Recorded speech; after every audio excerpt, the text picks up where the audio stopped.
하나님 아버지의 사랑과 우리 주 예수 그리스도의 은혜와 평강이 저와 여러분 심령 속에 말씀과 성령으로 충만하시기를 우리 주 예수 그리스도 이름으로 간절히 축원합니다.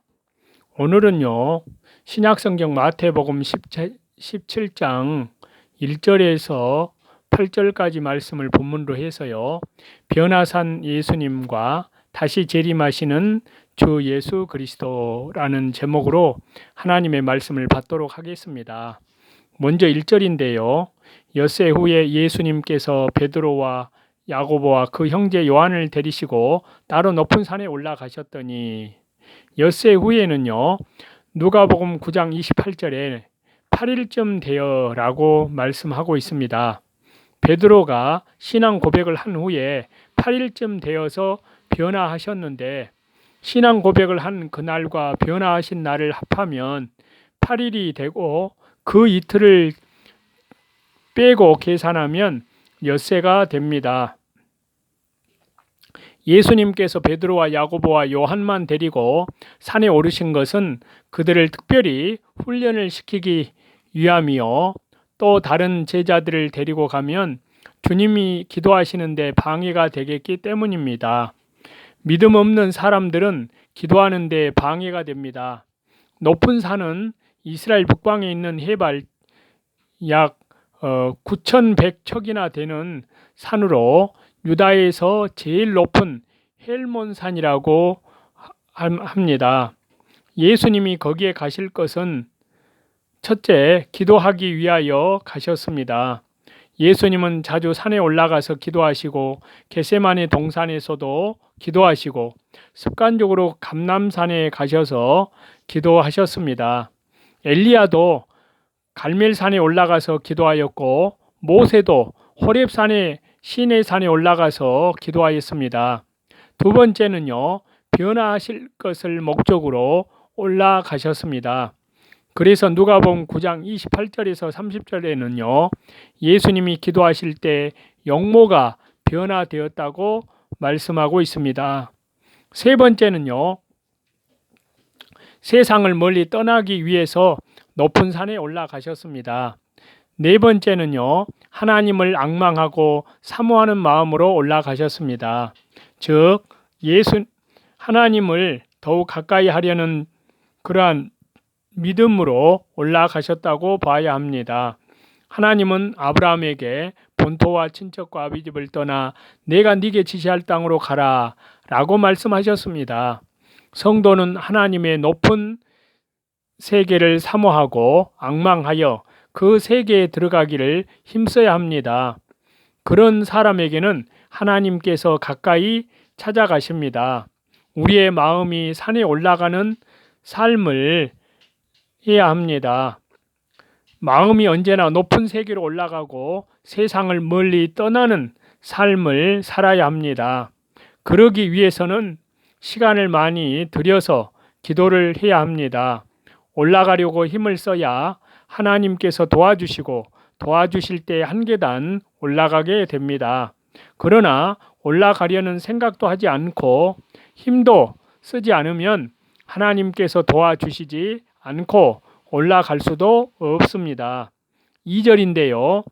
저희 앞에서 변형되사 그 얼굴이 해같이 빛나며 옷이 빛과 같이 희어졌더라. 예수님께서 높은 산에 올라가서 기도하실 때 변화되었습니다. 이 변화는 속에서부터 이루어진 것이 예부에까지 나타난 것입니다. 예수님은 항상 심령이 깨어 있어서 하나님과 교통하며 하나님으로 즐거워하며 하나님의 영광 속에 들어가서 성령으로 기뻐하며 하나님 나라의 영광에 참여하고 있었습니다. 옷이 빛과 같이 예수님의 심령이 변화되기 때문에 옷까지 빛나게 보였습니다. 또 땅까지 빛나고 아름답게 보였습니다. 예수님은 항상 하나님의 영광 속에서 살으셨지만 여기에서만 특별히 변화된 것은 하나님의 특별 계시로서 성도에게 변화된 세계를 알게 하여 주시기 위함이었습니다. 스데반 집사님이 예수님을 위하여 돌에 맞아 죽기까지 희생하고 순종할 때 심령이 변화되고 기쁨이 충만한 하나님의 역사가 속에서부터 예부에까지 나타나 얼굴이 천사와 같이 되었었습니다. 이것이 성도의 변화입니다. 믿는 사람이 예수님을 잘 믿어 그 심령이 변화가 되면 얼굴도 변화되며 의복이나 그 거처도 아름다워 보입니다. 3절인데요. 때에 모세와 엘리야가 예수님과 더불어 말씀하는 것이 저희에게 보이거늘. 모세와 엘리야가 예수님과 더불어 말씀하시는 것이 새 제자들에게 보였습니다.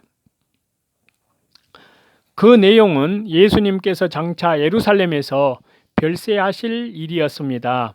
변화된 자리에는 변화한 사람만 참여합니다.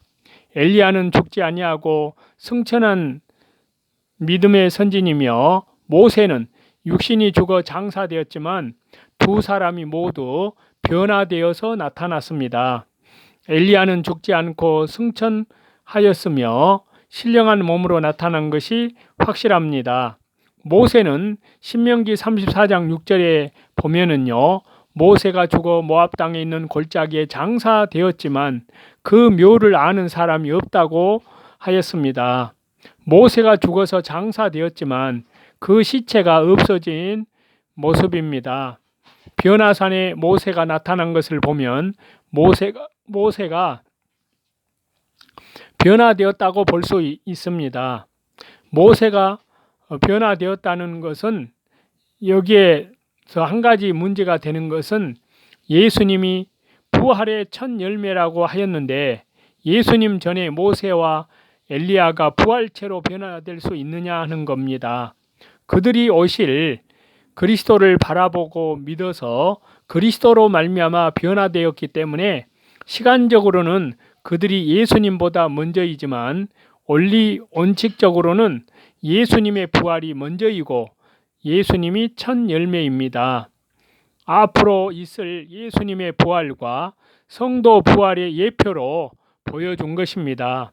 에녹의 승천도 예수님과 성도가 승천할 것을 예표로 보여준 것입니다. 모세와 엘리야는 왜 나타났을까요? 모세는 율법의 대표로 온 것입니다. 모세오경을 모세가 기록하였기 때문에 율법의 대표입니다. 엘리야는 선지자의 대표이고요. 율법과 선지자는 구약 성경 전체를 의미합니다. 율법과 선지서의 중심은 주 예수 그리스도의 구원 사역입니다. 모세오경과 선지서에 예언된 그리스도께서 성경대로 오셔서 십자가에서 구속의 제물이 되어 주실 것을 알려주시기 위해서 모세와 엘리야가 나타난 것입니다. 모세는 예수님을 믿고 죽은 성도가 주님 재림할 때에 부활할 것을 예표하는 것이고요. 엘리야는 살아서 믿는 성도가 주님 재림하실 때에 변화된 것을 예표한다고 하는 그러한 해석도 있습니다. 더불어 말씀하는 것이 누가복음 9장 31절에는요. 장차 예수님께서 예루살렘에서 별세하실 것을 말씀할세라고 하였습니다. 그들이 예수님과 의논한 문제는요.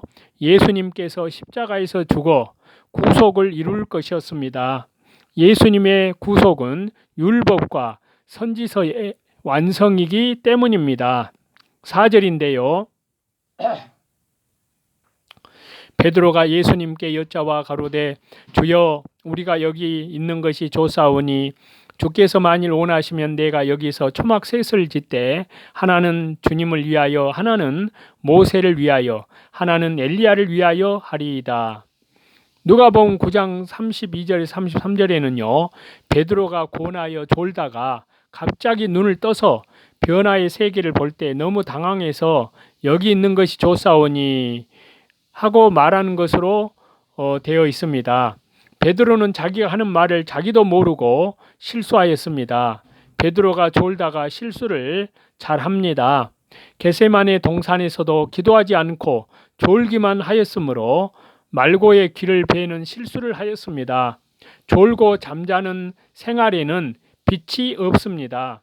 심령이 졸고 잠자는 상태에 빠지면 영적 감동이 없고 기도가 안 되고 하나님과 더불어 교통하는 영적인 세계에 들어가지 못합니다.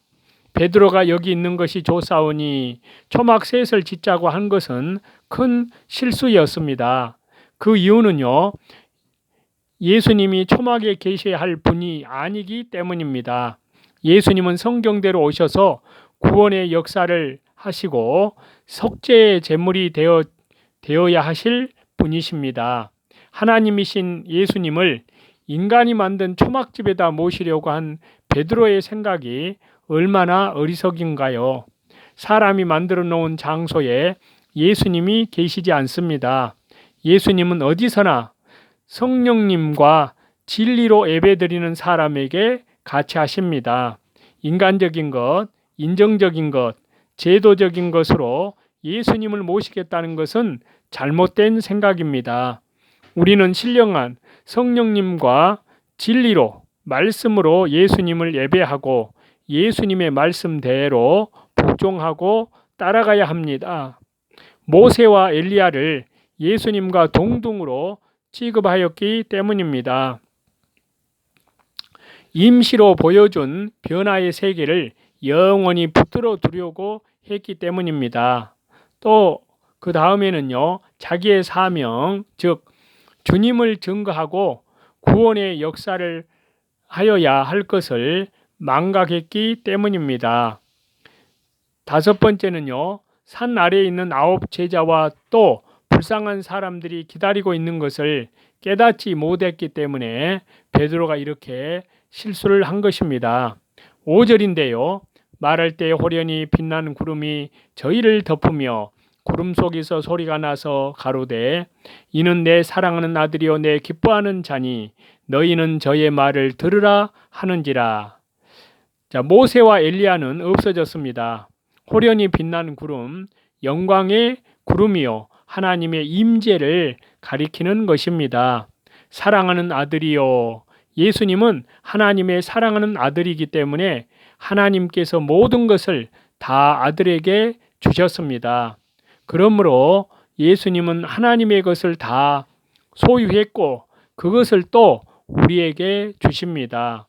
내 기뻐하는 자, 예수님은 하나님의 뜻을 다 이루어 드리기 때문에 하나님께서 기뻐하시는 자입니다. 하나님의 뜻을 다 이루어 드린 분은 오직 예수님 한 분밖에는 없습니다. 너희는 저의 말을 들으라.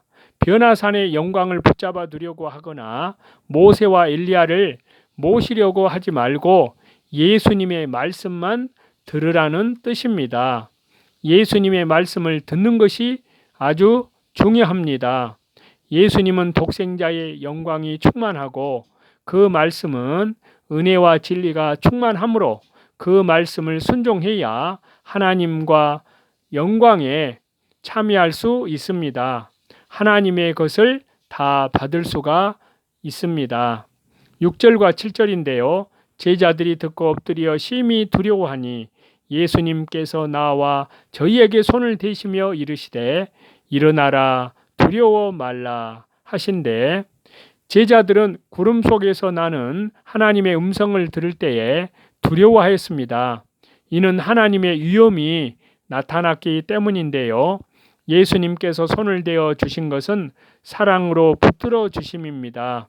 예수님은 이렇게 우리를 위로해 주시고 공고하여 주시고 힘이 되어 주십니다. 8절인데요. 제자들이 눈을 들고 보매 오직 예수님 외에는 아무도 보이지 아니하더라. 변화의 영광이 사라지고 모세와 엘리야도 다 없어지고 구름 속에서 나는 음성도 다 그치고 오직 주 예수님만 보였습니다. 풍채와 영광과 위대함과 웅장함도 다 없어지고 진리가 되시는 예수님만 남게 되었습니다. 예수님만 모시면 됩니다. 주 예수님의 재림이 가까이 온 이때에 저와 여러분도 오직 주 예수님께만 초점을 맞추어서 날마다 자기를 부인하고 또 자기 십자가를 지고 다시 재림하시는 우리 주님만, 온 주님께만 주목하여 이 세상의 믿음 생활을 말씀과 기도 가운데 오직 주 예수님과 동행하는 그러한 삶 가운데에서 주님 재림하실 때 영광 중에 주님을 맞이해야 될 줄로 믿습니다. 그러한 저와 여러분이 다 되시기를 다시 재림하시는 우리 주 예수 그리스도의 이름으로 간절히 축원합니다.